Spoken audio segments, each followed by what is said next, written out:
Uganda Africa মহাদেশত অৱস্থিত পৃথিৱীৰ ১৯৫খন দেশৰ ভিতৰত ইও এখন।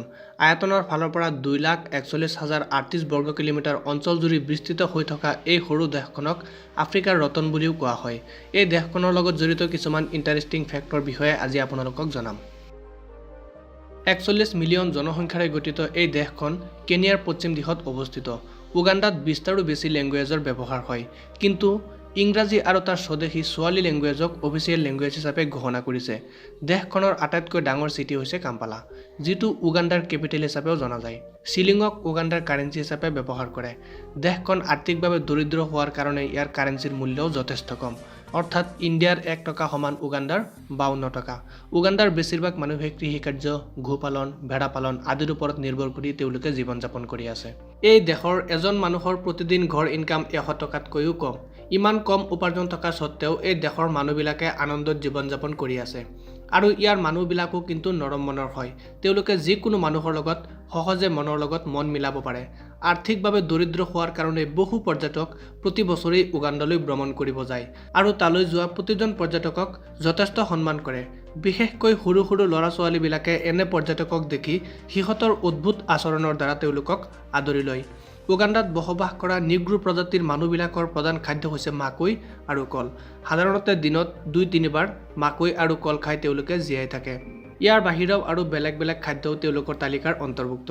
উগাণ্ডা এনে এখন দেশ য'ত সকলোৱে উইদাউট ৰেষ্ট্ৰিকশ্যনত চলিব পাৰে। জোৰ কৰি দৰ্শনৰ বাহিৰে বাকী সকলো সম্পৰ্ক সেই দেশৰ চৰকাৰে বৈধ বুলি ঘোষণা কৰিছে। উগাণ্ডাত প্ৰতি বছৰে বহু মানুহেই HIV-ত আক্ৰান্ত হয়। নিম্নমানৰ শিক্ষা ব্যৱস্থা প্লাছ মুকলি সংগম, বিশুদ্ধ খোৱা পানীৰ অভাৱ এইবিলাকৰ কাৰণেই প্ৰতি বছৰে বহুত মানুহ HIV-ত আক্ৰান্ত হোৱাৰ লগতেও অন্যান্য জটিল ৰোগত মৃত্যুবৰণ কৰে। উগাণ্ডাৰ শিক্ষা ব্যৱস্থা বহুত নিম্নমানৰ। তাৰোপৰি ছোৱালীতকৈ ল'ৰাৰ গুৰুত্ব বেছি দিয়া হয়, যদিও বেছিভাগ ল'ৰাই ক্লাছ 12 পাছ কৰিব নোৱাৰে। আৰু ছোৱালীৰ ক্ষেত্ৰত মাইনৰ অৱস্থাতে তেওঁলোকক বিয়া দিয়া হয়। ফলত প্ৰতিখন সংসাৰত জনসংখ্যা বৃদ্ধি পায়। ২০১২ চনত বিশ্বৰ টুৰিষ্ট এট্ৰেকশ্যন স্থানবিলাকৰ ভিতৰত উগাণ্ডাও অন্তৰ্ভুক্ত আছিল। উগাণ্ডাৰ মানুহবিলাক সঁচাই প্ৰকৃতিৰ প্ৰেমী। তেওঁলোকে এটা গছ কাটিলে তাৰ অল্টাৰনেটিভ হিচাপে আৰু ৩টা গছ ৰোপণ কৰিব লাগে।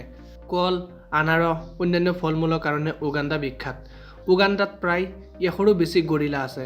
সেইকাৰণে উগাণ্ডাক গৰিলাৰ দেশ বুলিও কোৱা হয়। তাৰোপৰিও নানা প্ৰজাতিৰ জীৱ-জন্তু, গছ-গছনি, নদ-নদীৰে মনোমোহা হোৱাৰ বাবে উগাণ্ডাক পেয়াৰ্ল অফ আফ্ৰিকা অৰ্থাৎ আফ্ৰিকাৰ মুকুতা বুলিও জনা যায়। উগাণ্ডাত গ'লে যদি কোনোবাই আপোনাক তেলত ভজা ফৰিং খাব দিয়ে, তেনেহ'লে বুজিব যে তেওঁলোকৰ ওচৰত আপুনি এজন স্পেচিয়েল গেষ্ট। উগাণ্ডাৰ সমুদ্ৰ তীৰবিলাক পৃথিৱীৰ ভিতৰত অন্যতম বিশাল সমুদ্ৰ তীৰ, যিবিলাক খুবেই আকৰ্ষণীয়। উগাণ্ডাৰ সৌন্দৰ্যৰ কথা বৰ্ণনা কৰি শেষ কৰিব নোৱাৰিম। উপভোগ কৰিবলৈ হ'লে আপুনি নিজ চকুৰে চাই আহিব লাগিব।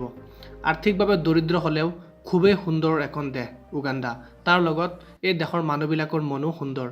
চ' বন্ধুসকল, এইখিনিয়ে আছিলে উগাণ্ডা সম্পৰ্কে কিছুমান তথ্য। ভিডিঅ'টো যদি ভাল লাগিছে তেনেহ'লে নিশ্চয় লাইক কৰিব আৰু আপোনাৰ ফ্ৰেণ্ডলৈ শ্বেয়াৰ কৰিব। আৰু এনেকুৱাই ইণ্টাৰেষ্টিং ভিডিঅ' চাবৰ কাৰণে আমাৰ এই পৰিজ্ঞান চেনেলটো ছাবস্ক্ৰাইব কৰিব।